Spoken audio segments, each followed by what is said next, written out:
So today we met as counselors and psychologists from Kiambu in Thika, Premier Cascade Hotel.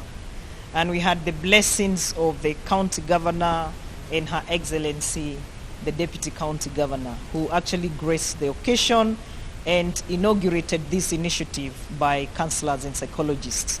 We are here because we are responding positively to the rising cases of suicide in Kiambu County, the rising cases of GBV or gender-based violence and sexual assault and all violence that is related to children, girls, boys and women in the county. We are also here because we realize as a county we have the largest number of professional counselors and psychologists in Kiambu County who are all over in the media. Unfortunately, we don't have a system that is working to ensure that we reduce the burden of mental health in the county. So today we met so that we can actually have our own position in the county because the governor of Kiambu County is preparing to have all the stakeholders in health. And we, counselors and psychologists, we want to meet him when we already have a write-up so that we have a clear way and we don't take a lot of time in response to what is already happening in the county. Great. A peaceful person will never violate another. And there is no way you will talk about peace of mind, peace of interpersonal relationships, if your mental health is not stable. And so we are acknowledging that the rising cases of gender-based violence are related to mental health illness. And so if we can intervene to prevent GBV atrocities in this county, then the better. If we can intervene, all the losses, all the costs of meeting the effects and the aftermath of SGBV in the county would basically decline. And we can use that money or that income to actually foster the development of the county. Yeah, it's a very sad story because it's heavy investment in education. We hear you and we empathize with you, fresh graduates, and even other graduates who have been out there jobless in the county. And basically I come from a school of thought that believes what you have been skilled in, what you're knowledgeable about, if only you can be helped to develop wealth using what you have, the better. Because I know where we are right now, we would want to be job creators rather than job seekers. And we acknowledge the gap in the education and training approaches. And we are saying, can we have players? The mental health experts are ready to help you to boost your self-esteem. Because when your self-esteem is high, your self-confidence is high, your mental wellness is in check, you are able to develop ideas. So we would like you to join us. We want to have leaders among the fresh graduates. We want to have leaders who are already in colleges, the student leaders in the county. We want to appeal to all the college leaders and managers in Kiambu County. Can we come together and reason and see how we make our graduates, because now the county is a government on its own, develop their own jobs, come up with their own ideas. And we are actually having plans, especially among the councillors you have met here today, of giving financial literacy and entrepreneurship training. Well, the good thing with the armed forces, I'm talking about the police, I'm talking about the military and all cadres of police, it's important that we know mental health assessment is important when we are recruiting them, when we are churning them out, when they are passed out, and they are actually posted in different locations, because some of them is normally a big scare. It's a panic that I had a very good time maybe during the training, my character was built, but where I was posted, maybe I was posted in a high volatile location, and nobody is there to help me to sober up and to stabilize myself mentally. So we are actually saying anybody who is being licensed to have a gun, they not only need the psychiatric assessment, they need a counselor's assessment. A counselor's assessment goes beyond 1 hour. It can even go to 2 hours. And what is not written in the checklist, we can have you speak it out.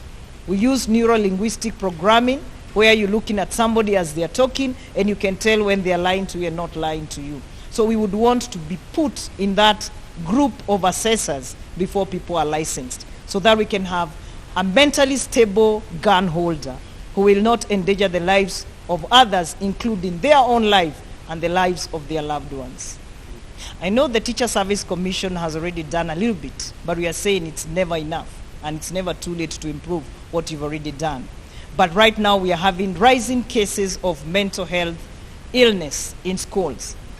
Talk of the teachers, talk of the support staff, talk of the students, because it's not just about educating that student. You need to know who are you educating.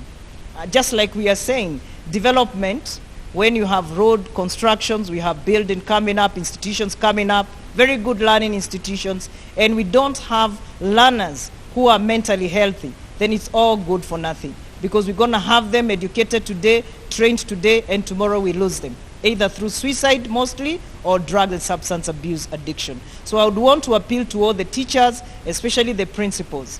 Before you send that child away, before you suspend them for 2 weeks, that is the formal timeline. Before you suspend them, probably indefinitely, before you call the bold for this student, kindly refer them to the counselor. Because some of them, especially those who have self-mutilation, in the real sense, they have deep depression, they have deep trauma. And when they come to us, we are able to unearth what lies deep within. So those are the students that you sometimes say they are in cultic activities. No. We want those students that you have also said during this period of COVID-19 that they have become lesbians and gays. We want to tell you, these students have stories to tell. And so long as they are adolescents, they have not crossed over 25 years, it's very easy to help them realign their sexual orientation. It's very easy to help them realign their sexual concept, because there is a lot that we think the young people know. And social media has become their biggest educator. And we want to separate them from social media to bring them to the world of reality. Kindly give those kids to us, the counselors. If anybody in this county gets to know how to identify a mentally ill person, and I'm not talking about the psychiatric cases that go to a mental health asylum. I am talking about you identifying simple signs and symptoms of somebody who is mentally disturbed. And that is the tool we are going to roll out in a few weeks' time. If you are able to identify that person, and they already know there is a center, like the way we have Huduma centers, then we have counseling centers called community counseling centers, that I can knock there and get a counselor and get helped, then I can go home smiling and having hope for the future. Then we are going to save many lives, and we are also going to cut down on the costs related to mental health and illnesses that come with lack of stable mental health status. We are praying for this relationship that has started today to be sustained. We are actually promising the county government of Kiambu. We are very serious, because we have become embarrassed alongside with the leadership of the day. Because we know what needs to be done, and all we need is the blessing, all we need is the support, all we need is a space to do what we can do best. So if we work together, we're going to be the leading county again in what is called positive response in mental health agenda.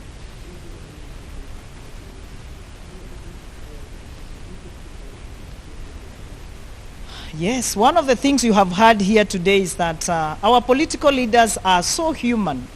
And that is why today we told the deputy county governor, come to us without fear. I know the way we approach political leaders, most of the times we look up to them because the common practice is that they dish out money.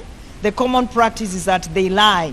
We want to see you as human beings. And we want to actually come to you as a human being as well, because you also go through a lot of work-related stress and burnout.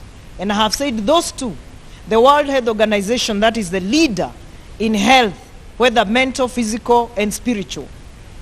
In 2019, 28th of May, the World Health Organization declared burnout as a mental health concern, listed in International Classification of Diseases 11, ICD 11. And it's also going to be listed in what we use, the Diagnostic Statistical Manual 5, DSM 5. So you cannot be exempt. We are not exempt. If we mental health practitioners suffer from burnout, what about you, who everybody in the county, everybody in the nation, everybody in your sub-county, everybody in your ward is looking up to you to help them? Unless you want to live in denial. We have seen it.